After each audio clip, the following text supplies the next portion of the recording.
Good morning, everyone. By taking the name of Almighty, I'm going to start your chapter. Yeah, this is the last part of your chapter. The name of this chapter is Investment of Savings. So, in 3 parts, we learn so many things related to bank, related to savings, related to post office, related to insurance. In this chapter, we will get to know lot of things related to schemes. So let's get started. Before I start, hope that every students would be doing good. Okay तो चलें, ये आपका 4th part रहेगा। 3 parts में हमने काफ़ी कुछ जाना। सेविंग्स क्या होता है, क्यों जमा की जाना चाहिए, किस तरीके की पावर होनी चाहिए तो हमारे पास सेविंग होती है, और अपना मनी हम कहाँ कहाँ सेव कर सकते हैं, कौन कौन सी ऐसी जगहें हैं, कहाँ पर हमें क्या बेनिफिट्स मिलते हैं, बैंक में जमा कराने पर हमें क्या फैसिलिटीज़ मिलती हैं, पोस्ट ऑफिस में जमा कराने पर हमें क्या मिलती हैं, इंश्योरेंस पर कराने में हमें क्या मिलती है, कौन सी जगह हमारे लिए सूटेबल रहेगी, राइट। तो चलें आगे, ये आपका लास्ट रहेगा, फिर कंप्लीट हो गया आपका, फिर क्वेश्चन आंसर आपको PDF की फॉर्म में सेंड कर दिए जाएंगे, राइट। तो इसी को कंटिन्यू करते हैं। The insured gets a lump sum of money for his old age. Lump sum होता है एक ही बार में पैसा मिल जाना, एक मुश्त रकम, ठीक है। और इंश्योर्ड मैंने आपको बताया था, जैसे बैंक में क्या होते हैं, डिपॉजिटर होते हैं, तो ऐसे ही जिस हर टर्म के लिए अलग अलग वर्ड बना रहता है। यहाँ इंश्योर्ड है, बीमा करने वाले बंदे को कहते हैं इंश्योर्ड। तो जो बीमा करने वाले बंदे को एक बार में ही पूरा पैसा मिल जाता है उसकी ओल्ड एज में, तो जो काफ़ी बेनिफिशियल है, राइट। किस में, इंश्योरेंस में। आपका नेक्स्ट पॉइंट है, insurance is the best kind of saving because in other saving the depositors get only interest, but the insurance company pays all the insured amount even before the fixed time to the heirs or the nominees of the insured। ये क्या कह रहा है इस point में, क्या कह रहा है कि अगर आप इंश्योरेंस में पैसा जमा कराते हो तो ये सबसे अच्छी सेविंग होती है। क्यों? क्योंकि अगर कोई बंदा मर जाता है, अपनी सेविंग मतलब अपना प्रीमियम देने से पहले ही जो प्रीमियम उसको देना होता है, मान के चलो आपको 60 प्रीमियम देने हैं, राइट। प्रीमियम वो होता है जो इंश्योरेंस कंपनी आपको मंथली देने को बोलती है। तो 60 प्रीमियम देना है, प्रीमियम का प्लूरल प्रीमियम है, ठीक है। तो आपको 60 प्रीमियम देना है, लेकिन कोई बंदा पहले ही मर जाता है तो वो इंश्योरेंस कंपनी पूरा का पूरा पैसा दे देती है। So this is the benefit we get from insurance company. तो इस तरीके का बेनिफिट हमें मिल जाता है, ठीक है, जो कि बैंक में नहीं मिलता। बैंक में आप जितना जमा करोगे उस पर आपको खाली इंश्योरेंस बोल रही हूँ, इंटरेस्ट मिल जाएगा, ब्याज मिल जाएगा, लेकिन उसी पर मिलेगा जितना आपने मनी जमा किया है, राइट। नेक्स्ट पॉइंट देखते हैं, insurance creates necessary savings. The insured has to save money to deposit to premium in time। तो इंश्योरेंस क्या है, एक आपको एक ज़रूरी चीज़ है। जिससे क्या रहता है, जमा करने वाले को कहता है मुझे जमा करना है, तो वो कहीं ना कहीं पैसा घर पे भी सेव करता है कि मुझे जमा कराना है, ठीक है। तो उस तरीके की सेविंग्स होनी चाहिए। Provision is made for expenditure in marriages, house buildings, higher education, etc। जो पैसा होता है फिर किस पर खर्च किया जाता है, ठीक है, शादियों पे खर्च किया जाता है। जब आप एक मुश्त रकम लेते हो तो आपके पास काफ़ी ज़्यादा पैसा होता है, उस टाइम आप अच्छे से खर्च कर सकते हो। किस पे, मैरिजेस पे कर सकते हो, घर लेने में कर सकते हो, ज़मीन लेने में कर सकते हो, बिल्डिंग लेने में कर सकते हो। हायर एजुकेशन, कोई बाहर अब्रॉड जाके पढ़ना चाहता है, अमेरिका में, कनाडा में, ठीक है, तो वहाँ जाके इजीली पढ़ सकते हैं। कब पढ़ सकते हैं, जब हमारे पास अच्छा खासा पैसा होता है, ठीक है। हमारे पास मीन्स बाउंडेशंस नहीं होती हैं, बैरियर्स नहीं होते हैं, पैसों की वजह से बहुत सारे काम रुक के रह जाते हैं, राइट। चले, ये हो गया आपका इंश्योरेंस का। अब और भी कुछ स्कीम्स हैं वो भी पढ़ेंगे, ठीक है। नेक्स्ट है आपकी स्कीम प्रोविडेंट फंड स्कीम। ये भी बहुत इम्पॉर्टेंट स्कीम है। इवन आपने सब लोगों ने शायद नाम भी सुना होगा, जब हम काम कर रहे होते हैं कहीं पर, जो रिनाउंड कंपनीज़ होती है, बड़ी बड़ी कंपनीज़ होती हैं, तो ठीक है, वहाँ से PF कटता है। इसकी शॉर्ट फॉर्म है PF, प्रोविडेंट फंड, ठीक है। तो मतलब क्या होता है, आपसे आपकी कंपनी ये नहीं कहती है कि हमें पैसा दो, वो आपकी सैलरी में से ऑटोमेटिकली पीएफ काट लेती है। चले पढ़ते हैं, थोड़ा पढ़ने के बाद समझ में आएगा आपकी। Provident fund scheme is applicable only to those, ये उन पर लागू होती है ये वाली स्कीम सिर्फ। Provident fund scheme is applicable only to those, उन लोगों पर लागू होती है हु आर इन सर्विस, जो सर्विस में होते हैं। सर्विस बहुत तरीके की होती है, ठीक है। आप देखते हैं कैसी कैसी, ऑफ डिफरेंट इंस्टीट्यूशंस, अलग अलग संस्थानों में सेवा करते हैं। जैसे कि स्कूल में कोई काम करता है, उसको सैलरी मिल रही है, ठीक है, तो उसमें से पीएफ काट के पीएफ अकाउंट में डाल दिया जाता है, जो कि डायरेक्ट बैंक में जाता है, ठीक है। कंपनीज होती है, कंपनीज भी पीएफ काट लेती हैं आपकी, एटसेट्रा। और भी बहुत सारे इंस्टीट्यूशन होते हैं, यहाँ 2 दिया गया है, ठीक है। The institution deposits every month nearly 10% of the salary into the bank or the post office। जहाँ भी काम कर रहे होते हैं, मान के चलो कोई टीचर काम कर रही है और कोई बंदा कोई कंपनी में काम कर रहा है, तो वहाँ का जो बॉस हैं और जो प्रिंसिपल है पूरी सैलरी ना देकर 10% उस बंदे का 10% रोक कर उसको 90% सैलरी दे देंगे और 10% जो उसका है पीएफ अकाउंट में जमा करा देंगे। तो फिर वो पीएफ क्या होता है, आपको आपके बुढ़ापे जब आप रिटायर होते हो तो वो पीएफ मिल जाता है, या फिर अपना सबका अलग अलग क्राइटेरिया रहता है तो तब मिल जाता है ये, ठीक है। इवन बहुत सारी कंपनीज में काटा जाता है ये, ठीक है। कहाँ जमा हो सकता है, पोस्ट ऑफिस में भी जमा हो सकता है, बैंक में भी जमा हो सकता है, right. Some institution add an equal share, ठीक है। At the retirement of the person, he gets all the money deposited in his provident fund account। तो क्या कह रहे हैं आप, पीएफ का एक और क्या फ़ायदा है, लेकिन सब जगह नहीं होता। जैसे 10% आपका काटा गया आपकी सैलरी में से, तो 10% वो कंपनी और वो स्कूल वाले अपनी तरफ से और ऐड कराते हैं, ये बेनिफिट आपको मिलता है, ठीक है। तो 20% की दर से आपको मिलता है, ये बेनिफिट मिल जाता है, ठीक है, लेकिन सब जगह नहीं होता ये। The account under which the institution also contributes an equal amount is called contributory provident fund scheme. जहाँ पर ये 10% अपनी तरफ से भी और डालते हैं, उस वाली स्कीम को बोला जाता है कॉन्ट्रीब्यूटरी प्रोविडेंट फंड स्कीम, जिसकी शॉर्ट फॉर्म है CPF, ठीक है। चले अभी हम नेक्स्ट, ये हो गया आपका प्रोविडेंट फंड, इसी का है पब्लिक प्रोविडेंट फंड स्कीम, ठीक है। ये क्या है, ये भी वही है, लेकिन इसमें कंपनी या स्कूल वाले नहीं कुछ करते हैं, ये जाके आप डायरेक्ट बैंक में खुलवा सकते हो। इस स्कीम पर आपका इनकम टैक्स नहीं देना होता, ये भी स्कीम बहुत अच्छी रहती है। आपको पैसा जमा कराना है, आप चाह रहे हो, क्या होता है, हम जब बैंक में जमा कराने जाते हैं, पैसा जमा कराने जाते हैं, मान के चलो 1 लाख रुपए मैंने 5 साल के लिए जमा कराया, 5 साल के बाद मेरे को जितनी भी उसने इंटरेस्ट दिया है 5, 6, 7%, तो जब वो इंटरेस्ट आप लेने जाते हो तो वो इंटरेस्ट पर भी आपका इनकम टैक्स काट के देता है। तो इस वाली स्कीम में आपको ये वाला बेनिफिट मिल जाता है। चलो पढ़ते हैं।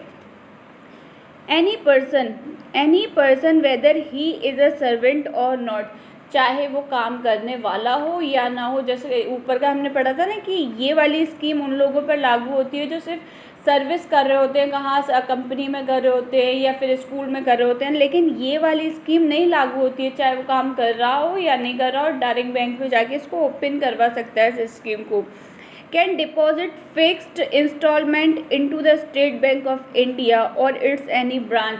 SBI में बैंक अकाउंट खुलवा सकता है इसका या आपका PF का, PPF का, और डायरेक्ट पैसे जमा करा सकता है, जो भी फिक्स्ड है आपका उसको जमा करा सकते हैं। The number of instalment must not be more than 12, एक साल में 12 से ज़्यादा आप डिपॉजिट नहीं करा सकते हो उसमें, ठीक है। इस वाली स्कीम ऐसा नहीं है, एक साल के अंदर 12 बार करा सकते हो, लेकिन ये होती लंबे टर्म के लिए, 5 साल के लिए, 6 साल के लिए, ठीक है। जैसे बैंक में सेविंग अकाउंट में हम क्या करते हैं, कभी हमारा दिल होता है रोज़ निकालने चले जाते हैं, या जब हमको ज़रूरत पड़ रही है तब निकालने चले जाते हैं, डालने चले जाते हैं। तो यहाँ आप सिर्फ जमा करा रहे हो, राइट।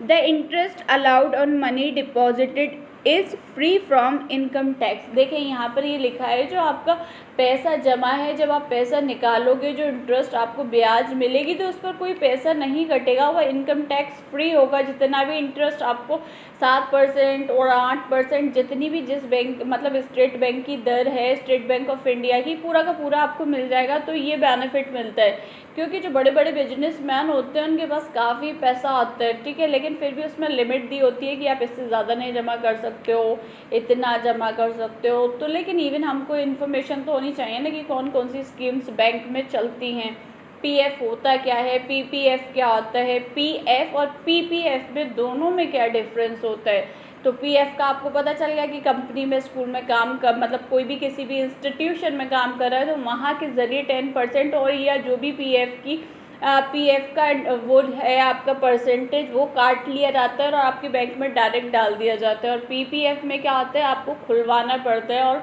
आपको जमा कराना होता है, आप चाहे काम कर रहे हो चाहे नहीं कर रहे हो, राइट। अब एक स्कीम आपकी ये भी है यूटीआई, यूटीआई शॉर्ट है unit trust of India. The unit trust of India issues share of rate 10% each to the public. तो ये भी एक स्कीम है जो कौन चलाती है, यूनिट ट्रस्ट ऑफ इंडिया, जिसमें हर किसी बंदे को 10 रुपीज़ का शेयर दिया जाता है। The money deposited is used in reputed industries and public sector undertaking. और इसका यूज़ किस लिए किया जाता है, इसका जो ये कह रहा है, द मनी डिपॉजिटेड, जो पैसे जमा किए हुए हैं, इज़ यूज़, इसका इस्तेमाल किया जाता है इन रेप्यूटेड इंडस्ट्रीज़, जो जानी मानी इंडस्ट्रीज़ हैं उनमें इसका यूज़ किया जाता है। इन पब्लिक सेक्टर्स, और पब्लिक सेक्टर क्या होता है, जहाँ पर हम सारे लोगों को देखते हुए काम कर रहे होते हैं, इसका भी भला हो जाए उसका भी भला हो जाए, तो वहाँ पर यूटीआई का यूज़ किया जाता है। अंडरटेकिंग्स का मतलब है काम, ठीक है। The profit is distributed among its share holder, और जो भी इनको प्रॉफिट होता है फिर ये जो भी इसके मेंबर्स हैं उनमें आपस में शेयरिंग कर देते हैं। ये सारी आपकी चल रही हैं, ठीक है, ये यूटीआई में सारी ये चल रही है आपकी। The important scheme of unit, reinvestment plan, monthly income unit scheme, children's gift and growth fund, growth income unit scheme, capital gains unit scheme, जो चेंज होती रही हैं, देखें 1966, 1983, 1986, तो ठीक है, ये सारी यूटीआई की हैं। अब पढ़ते हैं कोऑपरेटिव क्रेडिट सोसाइटीज़। अब ये क्या है, ये भी एक तरीके की फैसिलिटी है जो लोग आपस में मिलके खोलने लग जाते हैं। अभी पढ़ते हैं क्या चीज़ है ये। 10 और मोर पर्सन्स, 10 या 10 से ज़्यादा लोग, join and open a cooperative credit society, 10 लोग मिल जाते हैं या 10 से ज़्यादा लोग मिल जाते हैं और एक सोसाइटी बना लेते हैं, ठीक है, समाज बना लेते हैं। क्या होता है, जब कभी हमको मान के चलो हम लोग इंडिया में रह रहे हैं, हमको पैसों की ज़रूरत होती है, ठीक है, हम बैंक के पास जाते हैं, बैंक कहती है लाइए, चलो हम वो कहते हैं एक्सक्यूज़ मी सर मेरे को लोन चाहिए, तो कहते हैं ठीक है लोन मिल जाएगा आपको, कागज़ दिखाइए जो जो शर्तें। तो अब इंडिया तो आपको जानते हो, सबके पास तो कागज़ वगैरह नहीं होते, इतने एजुकेटेड नहीं होते, तो वो कहते हैं भाई आपके पास कागज़ नहीं है तो हम कैसे लोन देंगे आपको, इवन कुछ तो प्रूफ होना चाहिए, अगर आपने कल को जमा ही नहीं किया कुछ तो कौन देगा पैसा वगैरह। तो ऐसा होता है, तो इन लोगों के पास कुछ होता है नहीं, तो ये क्या करते हैं, मतलब सभी के पास और ज़रूरत सबको पड़ती रहती है, तो ये लोग आपस में एक कमेटी सी बना लेते हैं, थोड़ा थोड़ा पैसा जमा करते हैं और समाज के काम में लगा देते हैं, ठीक है। चलो पढ़ते हैं, तो कितने लोग खोलते हैं, 10 और मोर 10 persons join and open cooperative credit society. Cooperative का मतलब है आपस में मिलकर इसको खोलते हैं। The value of each share, जो शेयर का मतलब जो भी हिस्सा दे रहे हैं ये 10 लोग या 10 से ज़्यादा लोग, इज़ वेरी नॉमिनल, बहुत कम होता है, नाम मात्र का होता है। 10 लोग खुल गए, तो पैसों को उन्होंने डिसाइड किया इतना हर महीने देना है, ठीक है, और सब देने लग जाता है, वो पैसा बहुत कम होता है, सब पे कर सकते हैं। सो दैट, ताकि इवन द पुअरेस्ट, गरीब से गरीब पर्सन कैन पे इट, गरीब से गरीब इंसान भी इसको दे सके, ठीक है।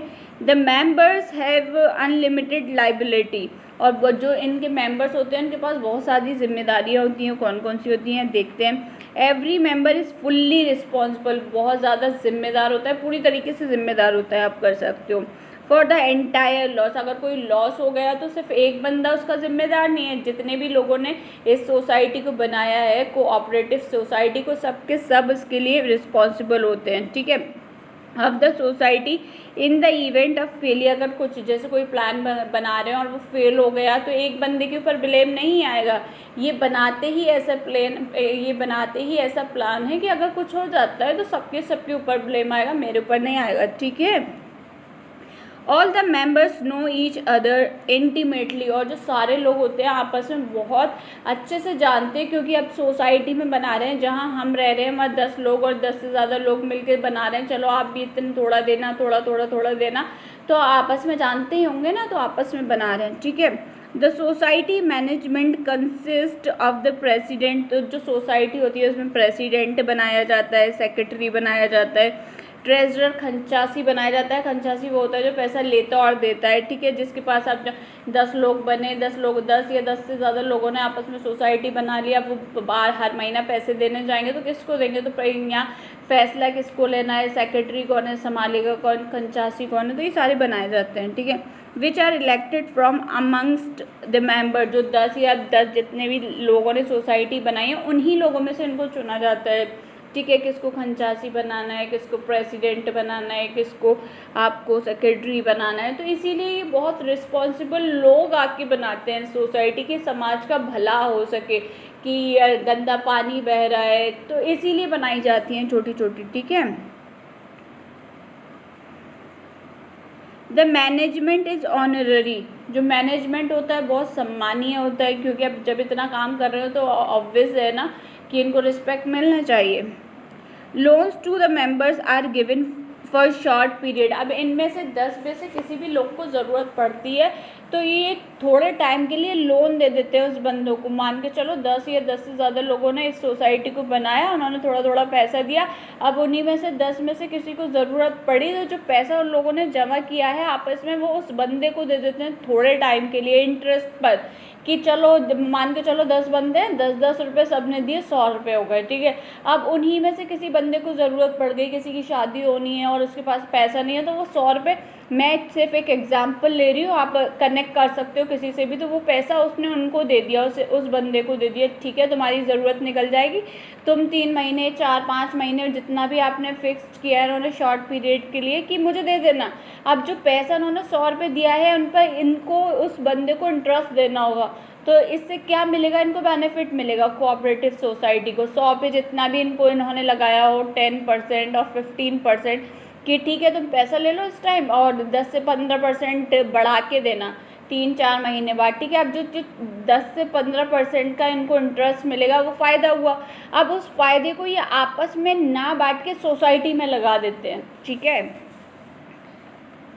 Short period, the profit are not distributed, जो फ़ायदा होता है वो आपस में नहीं बांटते हैं अमंग मेंबर, बीच में लोगों के बीच में, but it is used for the welfare of the community, और इसका यूज़ किस लिए किया जाता है, कम्युनिटी के लिए। जैसे कि मैं आपको बता ही चुकी हूँ कि जैसे आपस में गांव वगैरह हैं तो वहाँ कुएँ क्या होते हैं, हाँ वही कुएँ, हाँ ठीक है, कुएँ वगैरह होते हैं, डिगिंग ऑफ पक्का वेल्स, पक्के कुएँ, मेंटेनेंस ऑफ स्कूल वगैरह है, अगर कोई आसपास स्कूल है और वो ख़राब दिशा में, तो जो प्रॉफिट इनको मिला है तो वहाँ लगा देते हैं, ठीक है। एटसेट्रा का मतलब है और बहुत सारी चीज़ें होती हैं, इसमें सिर्फ एग्जाम्पल के लिए 1-2 चीज़ें दे देते हैं, right. A cooperative credit society produces thrift among poor people, agriculturalists, etc. अब जब ऐसी सोसाइटियाँ समाज में बनने लगती हैं तो उन लोगों में ये हो जाता है चलो हम भी हिस्सा लें, तो वो थोड़ा थोड़ा पैसा बचाने लग जाते हैं, चलो हमारे भी काम में आएगा, ठीक है। तो ये हो गया आपका कोऑपरेटिव क्रेडिट सोसाइटीज़। कितनी पढ़ ली, पीपी हमने पीएफ पढ़ लिया, पीपीएफ पढ़ लिया, यूटीआई पढ़ लिया, कोऑपरेटिव क्रेडिट सोसाइटीज़ पढ़ लिया। अब नेक्स्ट पढ़ेंगे नेशनल सेविंग सर्टिफिकेट्स, ये क्या है, इसकी शॉर्ट फॉर्म है एनएससी, राइट। तो ये क्या है, ये एक तरीके का सर्टिफिकेट है, आपको शॉर्ट में बता देती हूँ। जैसे फिक्स्ड डिपॉजिट होता है आपका, ऐसे ही बैंक में जाके आप एनएससी खुलवा सकते हो, सर्टिफिकेट ले सकते हो, एज ए सर्टिफिकेट होता है ये, ठीक है, कि मेरे को पैसे जमा कराना है। लेकिन ये मतलब 5 या 10 साल के लिए होता है, इसमें अच्छा खासा आपको इंटरेस्ट मिल जाता है, ठीक है। चलो पढ़ते हैं। The national saving certificate is a fixed income investment. देखो ये कैसी इन्वेस्टमेंट है, फिक्स्ड इनकम इन्वेस्टमेंट, ठीक है। Scheme that you can open with any post office. तो ये स्कीम कहाँ अवेलेबल होती है, आपकी पोस्ट ऑफिस में रहती है, ठीक है। A Government of India initiative, it is saving bond that encourage subscribers, mainly small to mid income investor, to invest while saving on income tax. In this article we cover the following information about NSC। तो ये किन लोगों के लिए ज़्यादा beneficial है, जो mainly small to mid income family के मेंबर हैं, उनको 5 से 10 साल के लिए जमा कराना होता है, वो आराम से उसमें जमा करा सकते हैं। और कहाँ खोली जाती है, आपकी पोस्ट ऑफिस में खोली जाती है, राइट। ओके, आगे देखते हैं। Individuals mainly use NSC for small and medium investor as well as for tax saving purpose.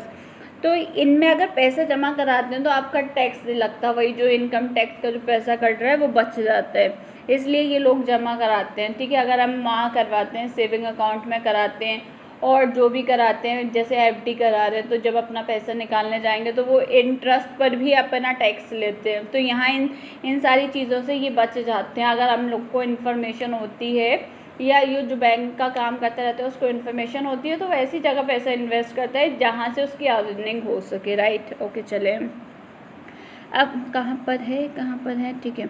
अब fixed income instrument like public provident fund and post office FDS, ठीक है। This scheme two is secure and low risk product. ये भी एक secure scheme है। You can buy it from the nearest post office in your name. आप अपने आसपास के पोस्ट ऑफिस में अपने नाम से इसको खुलवा सकते हो, ठीक है। फॉर अ माइनर और with another adult age you joint account, इसको माइनर के नेम से भी खुलवाया जा सकता है, ठीक है। जो माइनर मैं आपको ऑलरेडी बता ही चुकी हूँ। They come with 2 fixed maturity periods 5 years and 10 years। मैंने आपको बता दिया ये स्कीम तब अप्लाई होती है जब आप 5 या 10 साल के लिए इसको जमा करना चाहते हो अपने पैसों को, ठीक है। There is no maximum limit on the purchase of NSC, मतलब जितना पैसा चाहो आप इसमें जमा कर सकते हो NSC में, सर्टिफिकेट में, ठीक है। But investment up to 1 lakhs in the scheme can earn a tax. पैसा आप चाहे जितना जमा करा दो, लेकिन जो आपका है, जो इन्वेस्टमेंट अप टू 1.5 lakhs मतलब 1.5 लाख की स्कीम तक आपको टैक्स का फ़ायदा मिल जाएगा, कोई टैक्स नहीं लगेगा, उसके बाद कटना चालू हो जाएगा, ठीक है। ये आपका section 80C of the income tax act वगैरह ये देख लें। The certificate earn a fixed interest which is currently at the rate of 7.6। कितने % का मिल जाता है, ये आपकी इंटरेस्ट रेट है, इतना आपको इंटरेस्ट मिल जाता है आपकी सेविंग पर, ठीक है, पर एनम हर साल। They add this interest back to the investment and compound it annually. जो पैसा आप जमा करा रहे हो, जो इंटरेस्ट है, दोनों को मिला देते हैं और फिर आपको दे देते हैं, ठीक है। Many pledge this certificate for taking loan from the bank. तो बहुत सारे लोग इसको ले लेते हैं, ठीक है। अब आपकी है नेक्स्ट स्कीम है आपकी chit fund scheme. It is non-government plan of investment. Some people who are known to one another join this scheme for mutual benefit. ये गवर्नमेंट की कोई स्कीम नहीं है। चिट फंड आपस के लोग होते हैं, आपस में मिलके, जैसे हम लोगों के हमारी कम्युनिटी में भी होता है, चलो हर मंथ कुछ पैसा डिसाइड कर लेते हैं और एक के पास जमा करा देते हैं, जिसको भी ज़रूरत रहती है वो ले लेते हैं। जैसे कोऑपरेटिव सोसाइटी का वैसा ही चिट फंड है, ठीक है। स्कीम फॉर म्यूचुअल बेनिफिट, आपसी भले के लिए, आपसी फ़ायदे के लिए। Under the chit fund scheme each member has to deposit for 12 और 24 मंथ्स, ठीक है।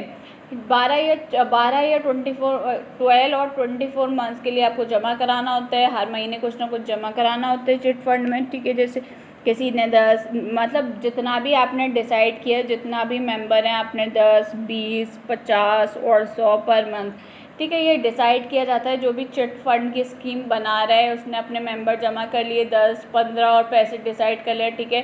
2 साल बाद 2 साल के लिए ये हम ले रहे हैं, आपको 500 पर मंथ जमा कराना होगा, ठीक है। फिर जिसको ज़रूरत होती है वो उसको दे देते हैं, और जिसको भी देते हैं उसको इंटरेस्ट देना होता है। फिर जो प्रॉफिट होता है वो आपस में शेयर कर लेते हैं। लेकिन कोऑपरेटिव सोसाइटी में क्या था, उनको जो फ़ायदा होता था वो कम्युनिटी में लगा देते थे, जैसे कि पक्का कुआं बनाना है, स्कूल की मेंटेनेंस में खर्च करना है। यहाँ पर ये लोग आपस में बांट लेते हैं, ये फ़र्क होता है चिट फंड में, ठीक है। फ्रॉम द अमाउंट कहाँ गया okay from the amount so collected, जो भी मनी जमा किया जाता है, the money is loan to the most needy person. अब देखो किसी ने, ये बिल्कुल वही है कोऑपरेटिव सोसाइटी, 100 रुपये जमा किए, मान के चलो ठीक है 10 बंदे 1000 रुपये हो गया, जिसको सबसे ज़्यादा ज़रूरत है उसको दे दिया, उससे बोला ठीक है 6 महीने बाद तुमको 1000 पे 10% का देना है। अब जो 10% का जो उसने ब्याज दिया, तो 10% आपस में जो भी बंदे इन्होंने आपस में शेयर कर लिया, तो ये क्या हुआ, उनके पैसे बढ़ गए ना, ठीक है। This person has to pay back the money together with his monthly instalment. अब वो बंदा पैसे तो अपने जमा करेगा, लेकिन उसको जो इंटरेस्ट देना होगा वो देगा हर महीने, ठीक है। This distribution of money as loan is made through a lottery, और ये किसके ज़रिए किया जा सकता है, बोली के ज़रिए भी किया जाता है, लॉटरी के भी ज़रिए किया जाता है, ठीक है। अब एक और है आपका, नेक्स्ट और है आपका 10 है आपका इंदिरा विकास पत्र एंड किसान विकास पत्र। ये भी आपके वही है, सेविंग्स की ही स्कीम है। कौन सी स्कीम है, there are 2 very recent and useful scheme. ये बहुत नई और बहुत उपयोगी स्कीम्स हैं, यूजफुल स्कीम्स हैं, स्टार्टेड बाय, जो किसके ज़रिए शुरू की गई हैं, गवर्नमेंट ऑफ इंडिया के ज़रिए। कौन सी है, इंदिरा विकास पत्र और किसान विकास पत्र। The money deposited become double with in 9 year और 10 ईयर्स। मतलब जो भी आप पैसा जमा करा रहे हो, आपके पूरे के पूरे पैसे डबल हो जाते हैं। लेकिन ये कितने साल लेते हैं डबल होने में? 9 से 10 साल, 9 और 10 साल, ठीक है। Indira Vikas Patra were introduce to the public on 19 February 1987। इसको कब लाया गया? इंदिरा विकास पत्र वॉज इंट्रोड्यूस, इसको इंट्रोड्यूस किया गया पब्लिक में कब? 19 फरवरी 1989 में, in the memory of Shrimati Indira Gandhi. और इस किसकी याद में इसको बनाया गया? श्रीमती इंदिरा गांधी की याद में इसको लॉन्च किया गया, ठीक है। दीज विकास पत्र can be purchase from the post office. इसको भी कहाँ से परचेज किया जा सकता है? आपको पैसा डबल कराना है तो आप पोस्ट ऑफिस जाइए और कहिए कि मुझे इंदिरा विकास पत्र में पैसा लगाना, 9 से 10 साल में आपके पैसे डबल हो जाएंगे, ठीक है। From post office without seeking any information from the depositors. These can be increased at any time, ठीक है। इसको कभी भी लिया जा सकता है। ये सारे आपके वही आ गए, इम्पोर्टेंस ऑफ सेविंग कि हमने जो सारा पीछे पढ़ा है उसी को हाईलाइट कर दिया है। आपका ये सारा चैप्टर हो गया अब कंप्लीट। क्वेश्चंस आंसर रह गए हैं वो सेंड कर दिए जाएंगे। Thank you.